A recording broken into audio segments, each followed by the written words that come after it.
సంగారెడ్డి జిల్లా సదాశివపేట్ ప్రభుత్వ జూనియర్ కళాశాలలో నిర్వహించిన ఎస్ఎఫ్ఐ నూతన కమిటీ ఎన్నికల సందర్భంగా విద్యార్థుల హక్కుల కోసం ఉద్యమానికి సిద్దమవుతున్నట్టు ఎస్ఎఫ్ఐ నేతలు హెచ్చరికలు జారీ చేశారు. డీవైఎఫ్ఐ సంగారెడ్డి జిల్లా నాయకుడు అనిల్ మాట్లాడుతూ రాష్ట్ర ప్రభుత్వం విద్యార్థులకిచ్చిన హామీలను నెరవేర్చకుండానే దొంగ హామీలతో కాలం గడుపుతోందని మండిపడ్డారు. ప్రభుత్వ కళాశాలల్లో మౌలిక సదుపాయాలు లేక విద్యార్థులు తీవ్ర ఇబ్బందులు పడుతున్నారన్నారు. పెండింగ్లో ఉన్న స్కాలర్షిప్లు వెంటనే విడుదల చేయాలని, హాస్టళ్లకు సొంత భవనాలు నిర్మించాలని, బస్పాస్ ఛార్జీలను తగ్గించి మధ్యాహ్న భోజనాన్ని ప్రవేశపెట్టాలని డిమాండ్ చేశారు. ఇప్పటికీ రాష్ట్ర ప్రభుత్వం విద్యాశాఖ మంత్రిని నియమించకపోవడం సిగ్గుచేటని విమర్శించారు. విద్యార్థుల సమస్యలు పరిష్కరించకపోతే రాష్ట్ర వ్యాప్తంగా ఎస్ఎఫ్ఐ ధర్నాలు, ఆందోళనలు చేపడుతుందని హెచ్చరించారు. ఈ కార్యక్రమంలో కొత్తగా ఎంచుకోబడిన కాలేజ్ ఎస్ఎఫ్ఐ కమిటీ కూడా ప్రమాణ స్వీకారం చేసింది. కమిటీలో బన్నీ అధ్యక్షుడిగా, మధు కార్యదర్శిగా బాధ్యతలు చేపట్టారు. పలువురు విద్యార్థులు, కార్యకర్తలు ఈ కార్యక్రమంలో పాల్గొన్నారు. ఏదైతే నూతన కమిటీ ఉందో ఈ నూతన కమిటీకి మేము అభినందిస్తున్నాం. ఈ నూతన కమిటీ ఈ యొక్క కళాశాల యొక్క సమస్యల పరిష్కారం కోసం ఈరోజు వేదికగా ఈ కమిటీ పనిచేయాలి. ఈ కళాశాలలో దాదాపు ఒక 500 మంది విద్యార్థులు చదువుతున్నారు. ఈ 500 మందికి కూడా ఈరోజు మధ్యాహ్న భోజనం లేదు. మధ్యాహ్న భోజనం లేకపోవడంతో ఈ యొక్క విద్యార్థులు పస్తులుండి ఈరోజు విద్యను కొనసాగిస్తున్నారు. కాబట్టి ప్రభుత్వం మధ్యాహ్న భోజనాన్ని ఇక్కడ అమలు చేయాలి, మధ్యాహ్న భోజనం పెట్టించాలి వీళ్ళకు కూడా. అదేవిధంగా ఇక్కడ విద్యార్థులకు ఒక హాస్టల్ కూడా నిర్మించాలని చెప్పి ఈరోజు మేము ఎస్ఎఫ్ఐ ఈ కమిటీ డిమాండ్ చేస్తుంది. అదేవిధంగా ఈ యొక్క కళాశాలలో చాలా సమస్యలు ఉన్నాయి.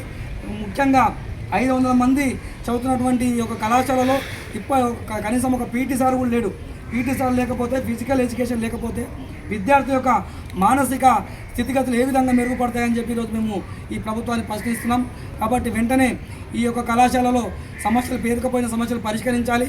ఈ సమస్యల పరిష్కారం కోసం అదేవిధంగా పెండింగ్లో ఉన్నటువంటి స్కాలర్షిప్లు కూడా పెండింగ్లో ఉన్నాయి. ఇప్పటివరకు ఇంకా ప్రభుత్వం విడుదల చేయలేదు.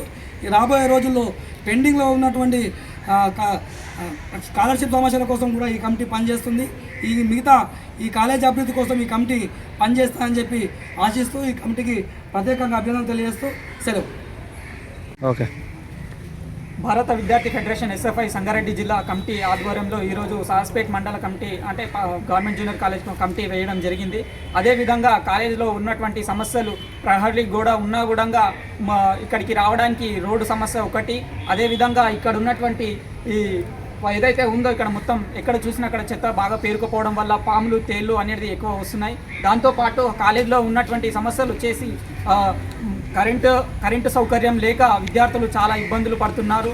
అదేవిధంగా ఫ్యాన్లు ఉన్నా కూడా నడవలేని సిచ్యువేషన్లో ఉన్నాయి. దాంతోపాటు ఇక్కడ యూనిఫామ్స్, అదేవిధంగా డ్రెస్సు, బుక్స్ అని చెప్పేసి ఇతర ఫీజుల పేరుతో వసూలు చేస్తున్నటువంటి సమస్య ఎదుర్కొనడం జరుగుతుంది. అదేవిధంగా ఇక్కడికి ప్రత్యేకమైనటువంటి ఒక గవర్నమెంట్ జూనియర్ కాలేజ్కి ఒక హాస్టల్ ఏర్పాటు చేయాలని చెప్పేసి డిమాండ్ చేస్తున్నాం. హాస్టల్ లేకపోవడం వల్ల ఇక్కడ పేద మధ్యతరగతి విద్యార్థులు అడ్మిషన్స్ జరగకపోవడం చాలా ఇబ్బందికరంగా జరుగుతుంది. మరిన్ని అప్డేట్స్ కోసం మా ఛానల్ని సబ్స్క్రైబ్ చేయండి.